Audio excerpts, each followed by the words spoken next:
ni atau PKS ni dia antara isu yang paling ketara bila kita rata-rata kita tanya lebih kepada modal lah, untuk kekurangan modal, especially Bumi Putra lah.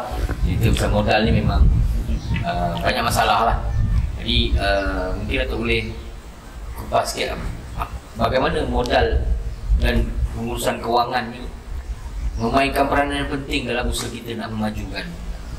Okey, dia mungkin saya sebut pasal pengurusan keuangan dulu. Kemudian kita cerita pasal modal. Biasanya kalau di peringkat SME ni, saya pecahkan pengurusan keuangan pada 4 perkara lah. Yang pertama ialah tentang sistem perakaunan. Sebab bila kita berniaga ni, dia berjual beli, bayar gaji pekerja dan sebagainya, ianya ialah tentang transaksi yang berlaku yang akhirnya ada kesan kewangan. Bila kita jual, kita dapat duit. Bila kita beli, kita bayar.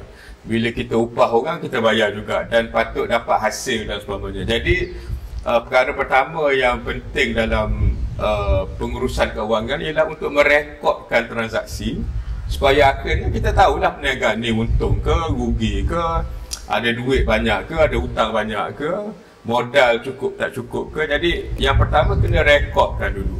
Sebab kalau tak rekodkan, semuanya akan dibuat berdasarkan agak-agak sahajalah.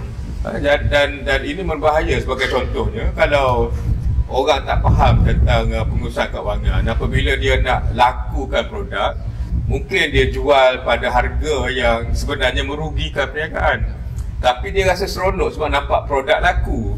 Tapi apabila akhir sekali dia tengok duit dalam bank makin lama makin kurang, bila dikira betul-betul barulah tahu sebenarnya mungkin kos dia RM10, dia jual hanya pada RM8. Itu yang pertama. Yang kedua, apabila ada rekod ni, kita kena buat apa yang saya sebut tadi lah. Kita ada laporan keuangan, kan, laporan untung rugi, laporan kedudukan keuangan, nak tengok aliran tunai.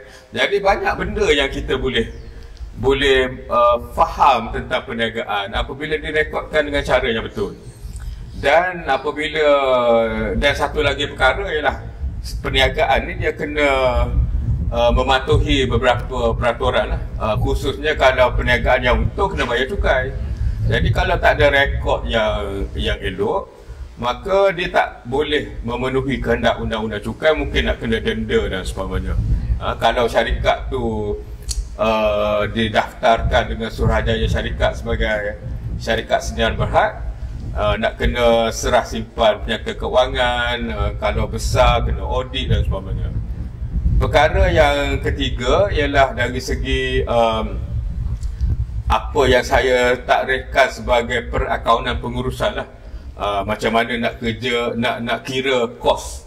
Sebab kadang-kadang banyak perniagaan yang menjual, yang beroperasi tanpa mereka kira kos mereka betul-betul. Sebab kos ni dia bukan hanya ada kos langsung, dia ada kos tak langsung, ada kos yang tetap, ada kos yang berubah-ubah. Jadi kemudian macam kita baru dengar belanjawan negara, perniagaan tu kena ada bajet juga, kan. Jadi ini akan hanya dapat disediakan kalau kita ada maklumat yang lengkap, yang membolehkan kita mengunjurkan perniagaan masa depan.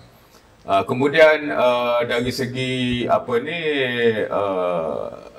dan banyak lagi lah keputusan yang kita, contohnya kalau katakan kita perniagaan membesar, sama ada kita perlu sewa lori atau beli lori. Ini satu keputusan yang biasanya dibuat, kan. Tapi sebenarnya kalau kita nak kira, ada perbezaan di antara sewa dengan beli, kan, dari segi keuntungan, dari segi komitmen keuangan, kan.